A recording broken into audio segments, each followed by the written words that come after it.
If you ever have low back pain, or if you want to prevent low back pain, this practice will help.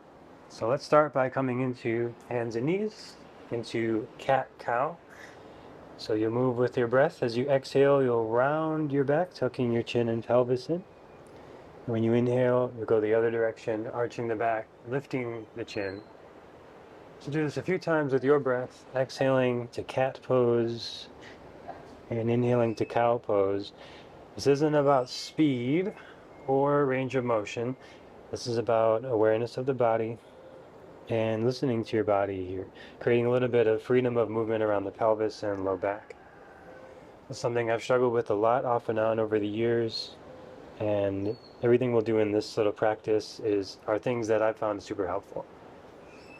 So we'll get back to the cat pose, rounding the back, holding there, tucking the pelvis, engage the glutes, squeeze the glutes, press into the hands, shoulder blades apart, chin in towards the chest. We're creating some activation in the glutes. We'll work on a little more in a little bit. And then we'll back to a neutral spine and arch the back again, lifting the chin. And we'll move this into Anahatasana, the heart chakra pose. So your arms go forward, hands down, maybe elbows down, and then either forehead or chin down, creating a pretty big arch in the back. But if you're sitting a lot throughout the day, this can feel really relieving. We'll hold and breathe here for a moment.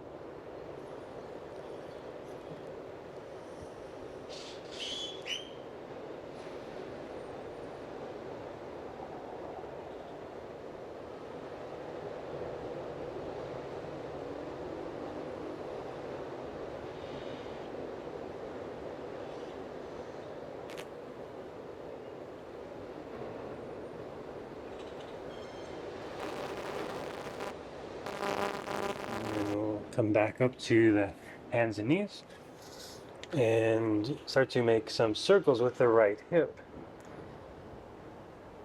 And reach your right leg straight back. Slight bend in the knee, lift through the leg, so you're activating your right glutes a lot. So often the glutes are weak or underactive, and that can lead to low back pain. There's a lot of factors of low back pain, but that is potentially one of them. And when I work out and do my weightlifting training and don't emphasize the glute training, I start to get imbalances, and that's one of the things that leads to my low back pain. So in yoga, we can do a lot to strengthen the glutes and just a mind-muscle connection like this. If you start to feel like it's hard to hold the leg up, that's good. That's what we're going for, fatiguing the muscles, activating all the muscle fibers, and this helps build strength. And we'll let the right knee lower back down, but open the leg out to the side. So using more of the glute medius, the outer right hip. Again, similar effect, strengthening the glutes, supporting the back. And then we'll let that go. And back into a down dog, just to bring a little relief to the glutes in the back of the leg. Bend one knee at a time. And we'll go back to hands and knees again. For the other side, so you lift the left leg and start to draw some circles in the left hip. And reach your left leg straight back. Slight bend in the knee so you feel your hamstrings activate. Lift a little higher in the leg so you feel your glutes contract. And hold here.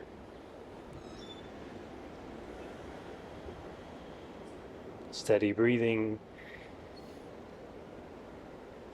If it helps, you can close your eyes or rest your eyes on a single spot. And we are going for full activation of the glutes, so you might start to feel a little weak or trembly. That's okay. This is how the body knows it needs to build strength, because it's reaching a limit of its current strength, so then it will adapt and get stronger when we rest, particularly when we sleep. And we'll let the left leg lower back down. And now open your left knee out to the left, holding here. So you feel more activation in your outer left leg here, the glute medius. Just the slightest angle of like where your foot is, lower or higher, can make a huge difference. Maybe turning your foot a little bit more down towards the ground, your knee a little higher, helps activate more in the outer hip. And we'll go back to hands and knees. Again, the cat-cow motion.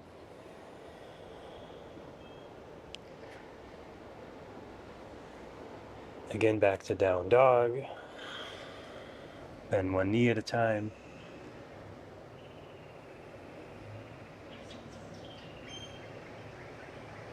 And now to kneeling, like hero pose. And we'll move with cat-cow here. Same with the breath, exhaling to round the back. Inhaling forward.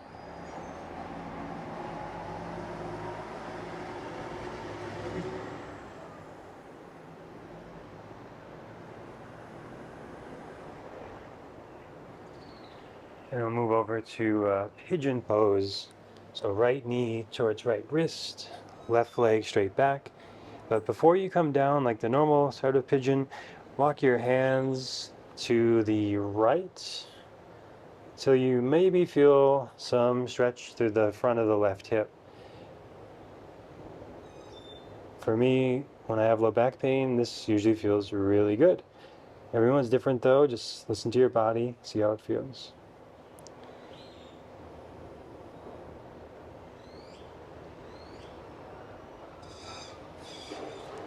Then we'll go back to that sort of normal hand position and bend your left knee, lifting through your heart. Again, just a little variation. Maybe this feels like more opening in the front of the left hip. And some relief there. And if you're bending the knee, let it go back down. And maybe lower down to forearms or hands here in pigeon.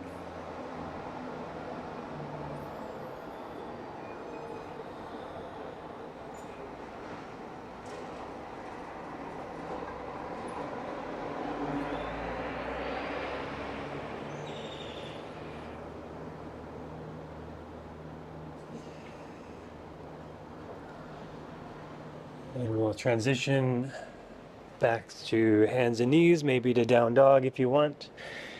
Just to transition and bring their left knee towards your left wrist, right leg back. So before you come down, we'll again walk the hands over to the left now. And just feel into this different angle variation. Sometimes it feels amazing, sometimes it doesn't feel like much. Just listen to your body. See what feels good for you. Always with that principle I teach of green, yellow, and red. So if you feel like it's red stretching, like it's painful, that's too much. If it's yellow, like you feel it, that's more what we're looking for. Even green is good, like just feel some sensation, but not too intense. And then we'll come back to the center. Again, bend the right knee, keeping the pain out of the knee itself, but more into the stretch of the quads and the front of the hip. Lifting through the heart. And again, straighten the leg and lower down to the forearms. Hold in pigeon pose here.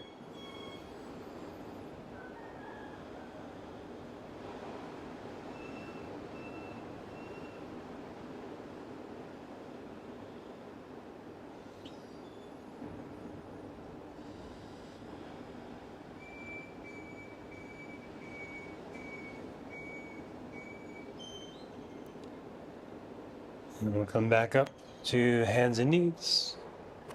It's a down dog.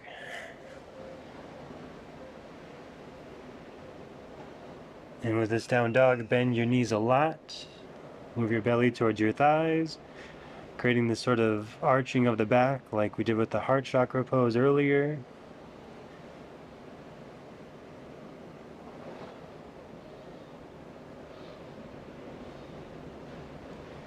Then we'll come back to sitting, comfortable seated posture, sitting tall.